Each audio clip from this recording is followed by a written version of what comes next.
Hello everyone, आज हम पढ़ेंगे सर्पविश। तो आचार्यों ने सर्पों के भेद दो माने हैं, दिव्य सर्प और भौमिक सर्प। दिव्य सर्प आकाश में विचरण करते हैं, भौमिक सर्प भूमि पर विचरण करते हैं। दिव्य सर्प के एग्जाम्पल्स है वासुकी और तक्षक।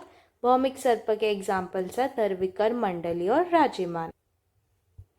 अब आचार्य सुश्रुत ने सर्पों के 5 भेद माने हैं और आचार्य चरक वाग्भट ने केवल 3 भेद माने हैं।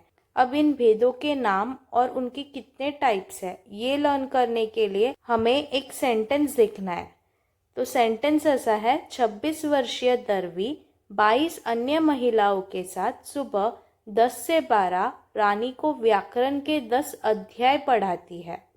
ओके, सो 26 वर्षीय दर्वी, दर्वी से दर्विकर, कितने वर्ष की थी वो? 26 वर्ष की। तो दर्विकर के 26 टाइप्स। 22 अन्य महिलाओं के साथ, महिलाओं के म से मंडली, मंडली के 22 टाइप्स। सुबह 10 से 12 रानी को व्याकरण के 10 अध्याय पढ़ाती है। रानी के रा से राजिमान, नी से निर्विश। राजिमान के 10 टाइप्स, निर्विश के 12 टाइप्स। अब व्याकरण से हमें वैकरंज समझना है और वो 10 अध्याय पढ़ाती थी, तो 10 टाइप्स, वैकरंज के 10 टाइप्स। अब चरक और वाग्भट ने सुश्रुत के फर्स्ट 3 टाइप्स ही माने हैं, दर्विकर, मंडली और राजिमान। दर्विकर, मंडली और राजिमान को हमें डिटेल में देखना है, उससे पहले निर्विश और वैकरंज देख लेते हैं। निर्विष इन सांपों के दंश से किसी प्रकार की विषाक्तता नहीं होती है, सिंपल। वैकरंज, इसमें दर्विकर, मंडली, राजिमान सर्पों के मिले जुले लक्षण मिलते हैं। ओके, सो अब हम देखेंगे दर्विकर, मंडली, राजिमान के बारे में। दर्विकर को हमें वात से कोरिलेट करना है। दर्विकर में यूजुअली कोबरा जैसे स्नेक्स आते हैं, तो दर्विकर फन युक्त रहेगा। अब वात से कोरिलेट किया है तो शीघ्र चलने वाले रहेंगे और इन पर चक्र, हल, अंकुश के चिन्ह भी मिलेंगे। मंडली सर्प को हमें पित्त से कोरिलेट करना है क्योंकि ये पित्त प्रकोपक होते हैं। दर्विकर वात प्रकोपक होता है और राजिमान कफ प्रकोपक होते हैं। अब मंडली में अनेक प्रकार के मंडलों से चित्रित रहेंगे। मंडली चपटे और मंद गति वाले रहेंगे। अब पित्त से कोरिलेट किया है तो पित्त से हमें क्या याद आना चाहिए? अग्नि। तो ये अग्नि और सूर्य के जैसे चमकने वाले रहेंगे।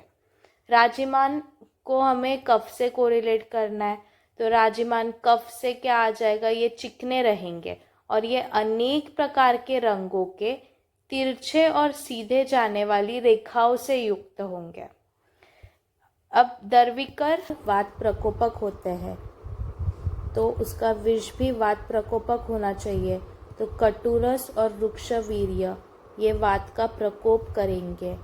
मंडली पित्त प्रकोपक होते हैं तो उष्णवीर्य पित्त का प्रकोप करता है और पित्त का प्राकृत रस कौन सा है? अम्ल रस। वैसे ही राजिमान कफ प्रकोपक है तो मधुर रस और शीतवीर्य से कफ का प्रकोप होगा। अब दर्विकर दिन में विचरण करते हैं, मंडली रात्रि के पहले, दूसरे और तीसरे प्रहर में विचरण करते हैं। राजिमान रात्रि के अंतिम प्रहर में विचरण करते हैं। दर्विकर वर्षा काल और तरुण अवस्था में घातक होते हैं। मंडली शीतकाल और मध्यम अवस्था में घातक होते हैं। राजिमान ग्रीष्म काल और वृद्ध अवस्था में घातक होते हैं। बहुत ईजी है, देखो। दर्विकर तरुण अवस्था में, मंडली मध्यम अवस्था में और राजिमान वृद्ध अवस्था में घातक है, सिंपल।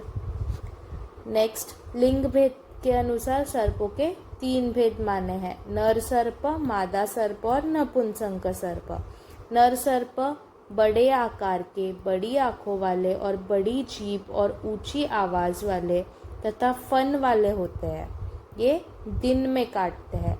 मादा सर्प छोटे आकार के, छोटी आंखों वाले तथा छोटी जीभ वाले होते हैं। इनका फन दिखाई नहीं देता है और ये रात्रि में काटते हैं। नपुंसक सर्प आयताकार, चपल, कोमल, मंद गति वाले, सफ़ेद चमक लिए हुए, तिरछे सिर वाले होते हैं और ये संध्या काल में काटते हैं। अब जाति के अनुसार भी सर्पों के 4 भेद बताए हैं।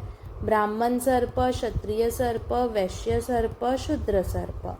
सर्पदंश के सामान्य लक्षण।